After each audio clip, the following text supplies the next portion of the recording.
Hi, fourth grade. I'm so excited that I get to read this book to y'all today because I missed y'all so much. And so the book is called There's a Boy in the Girls' Bathroom by Louis Sachar. So I heard that y'all started it and y'all maybe read a couple chapters, but we're going to start from the beginning because I haven't read it myself and I don't know what's happening right now. So we're going to start with chapter 1. Are y'all ready? Okay. Bradley Chalker sat at his desk in the back of the room. Last seat, last row. No one sat at the desk next to him, or at the one in front of him. He was an island. If he could have, he would have sat in the closet. Then he could shut the door so he wouldn't have to listen to Miss Ebel. He didn't think she'd mind. She'd probably like it better that way, too. So would the rest of the class. All in all, he thought everyone would be much happier if he sat in the closet. But unfortunately, his desk didn't fit. "Class," said Miss Ebel, "I would like you all to meet Jeff Fishkin. Jeff has just moved here from Washington, D.C., which, as you know, is our nation's capital." Bradley looked up at the new kid, who was standing at the front of the room next to Miss Ebel. "Why don't you tell the class a little bit about yourself, Jeff?" urged Miss Ebel. The new kid shrugged. "There's no reason to be shy," said Miss Ebel. The new kid mumbled something, but Bradley couldn't hear what it was. "Have you ever been to the White House, Jeff?" Miss Ebel asked.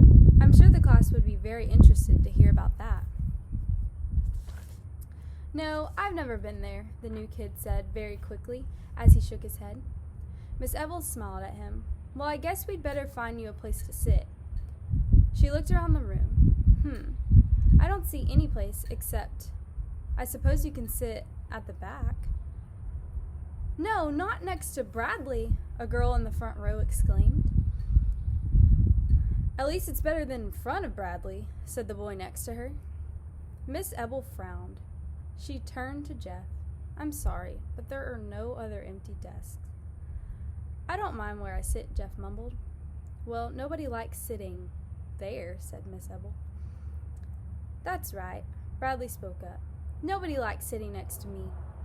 He smiled a strange smile. He stretched his mouth so wide, it was hard to tell whether it was a smile or a frown. He stared at Jeff with bulging eyes as Jeff awkwardly sat down next to him.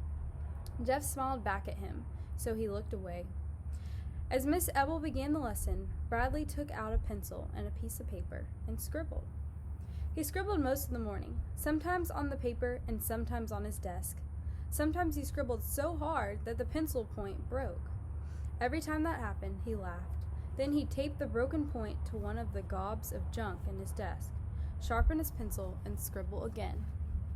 His desk was full of little wads of torn paper, pencil points, chewed erasers, and other unrecognizable stuff, all taped together. Miss Ebel handed back a language test. "Most of you did very well," she said. "I was very pleased. There were 14 A's and the rest were B's. Of course, there was one F, but..." She shrugged her shoulders. Bradley held up his test for everyone to see and smiled that same distorted smile. As Miss Ebel went over the correct answers with the class, Bradley took out his pair of scissors and very carefully cut his test paper into tiny squares. When the bell rang for recess, he put on his red jacket and walked outside alone. "Hey, Bradley, wait up," somebody called after him. Startled, he turned around.